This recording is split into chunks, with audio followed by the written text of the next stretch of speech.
जय श्री हरि। दोस्तों, आज आपको कहानी सुनाने जा रहे हैं। आखिर कहाँ कहाँ जाता है व्यक्ति का पाप।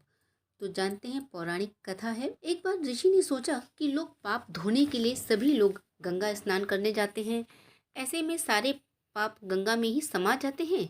इस तरह तो गंगा भी पापी हो जाएगी। उस ऋषि ने यह जानने के लिए पाप कहाँ जाता है तपस्या की। तपस्या करने के फलस्वरूप सभी देवता प्रकट हुए और तब ऋषि ने उनसे पूछा कि गंगा में जो पाप धोया जाता है वो कहाँ जाता है। तब भगवान ने कहा, चलो गंगा जी से ही पूछ लेते हैं।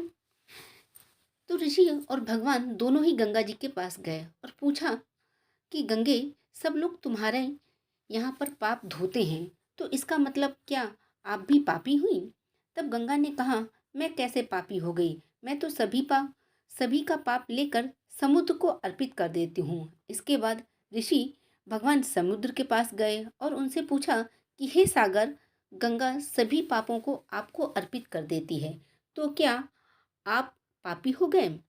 तब समुद्र ने कहा, वो कैसे पापी हुआ? वो सभी के पाप को भाप बनाकर बादल बना देता है। अब ऋषि और भगवान दोनों ही बादल के पास गए। उनसे पूछा, बादल, समुद्र पापों को भाप बनाकर बादल बना देता है, तो क्या आप पापी हुए? तो बादल ने कहा, मैं कैसे पापी हो सकता हूँ? मैं तो सभी पाप को वापस पानी बना देता हूँ और धरती पर गिरा देता हूँ। इससे ही अन्न उपजता है, इससे ही मानव खाता है।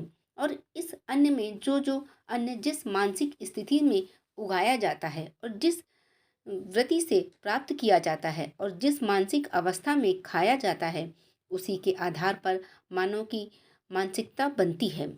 यही कारण है कि कहा जाता है, जैसा खाए अन्न वैसा बने मन। जिस वृत्ति से अन्न प्राप्त किया जाता है और जिस मानसिक अवस्था में खाया जाता है, वैसा ही विचार मानव का बन जाता है।